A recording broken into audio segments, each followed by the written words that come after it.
Everyone knows that political independence at the Fed is an impossibility. With the dual mandates of price stability and full employment, you're absolutely catering to D.C. When you count in the bailouts, when you count in quantitative easing 1, when you count in quantitative easing 2, you see this massive expansion of the monetary base, liquidity created by the Fed.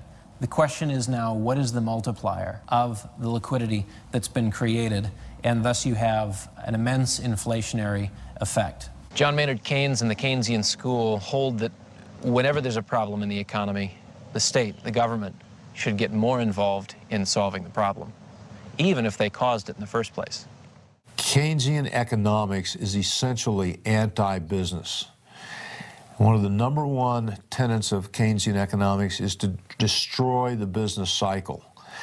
And so they have convinced the world that they can give us perpetual prosperity and eliminate these downswings in the business cycle. With stability in our money system came stability in pricing. If you look at inflation, or our most popular measure of inflation, the CPI, starting at the beginning of the century, you have relative price stability, and then we find ourselves in 1971 completely unhinged from gold. And what happens when you have monetary instability? You also have price instability, and you see a rise in the consumer price index up into the present. What we conclude is that we've inadvertently triggered a global currency melt-up, an expansion of money supplies, not just in the United States, but around the world, where we've required central bankers around the world to print just as we have. It's contributing to geopolitical instability. It's contributing to political instability.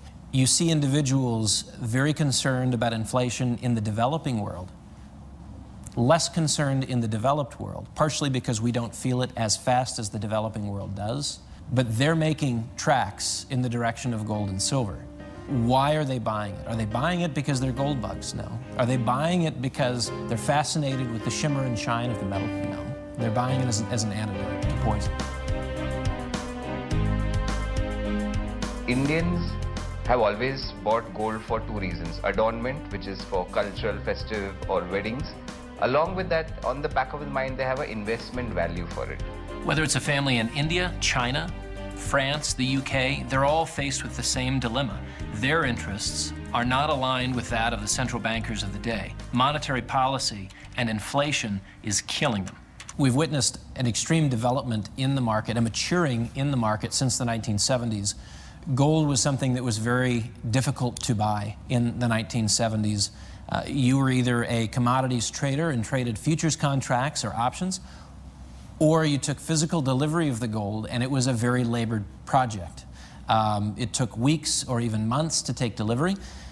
Today you have exchange-traded funds which give you a proxy for the price of gold. You have mutual funds which invest at the periphery of the gold and silver market.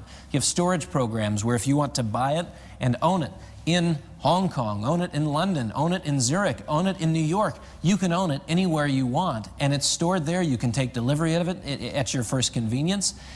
The point is simply this: accessibility, liquidity, convenience. These are the things that are the hallmark of this particular bull market.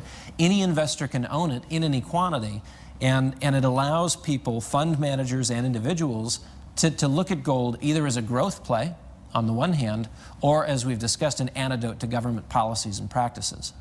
The exchange-traded funds have grown very popular in the last 10 years and are now the 6th largest single holding of gold anywhere in the world. Over 2,200 tons of gold has been set aside for individual investors who wanted to own it and wanted to own it at the click of a mouse. At the same time, we're seeing an expansion in demand, and supplies are constrained.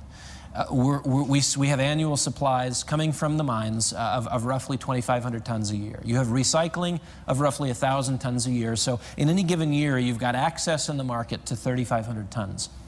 Investment demand for gold is off the charts. You see it in Europe, you see it in the Middle East, you see it in Asia.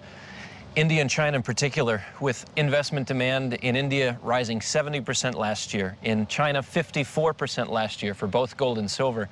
The Industrial Commercial Bank of China with the World Gold Council has set up a program that allows individuals to invest as little as 1 gram of gold per day into a savings account denominated in gold. So if you want to look at the difference then, buying made easy. Over the last 3 decades, the gold and silver market has matured to the point where anyone can buy it with any amount of money. Why are people buying gold? Why are people buying gold? Shouldn't they be discouraged? Isn't it more rational to be selling gold today? Because that's certainly what we see here in the United States. Have you seen all of the ads that say, we'll buy your gold? Don't you want to get rid of this worthless stuff?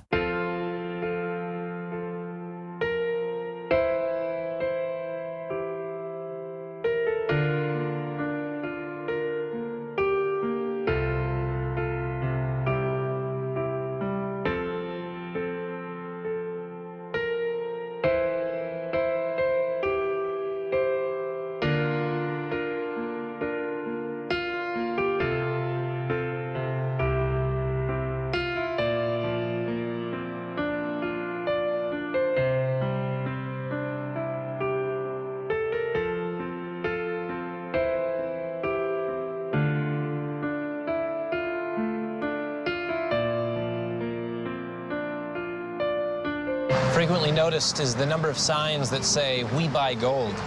This is anything but an indication that the gold bull market is over. They want your gold. They're not selling it to you. Why do they want it? That's the one way they can buy gold under the market. $1,500 an ounce, they'll pay you $1,000. Is that a deal? For whom?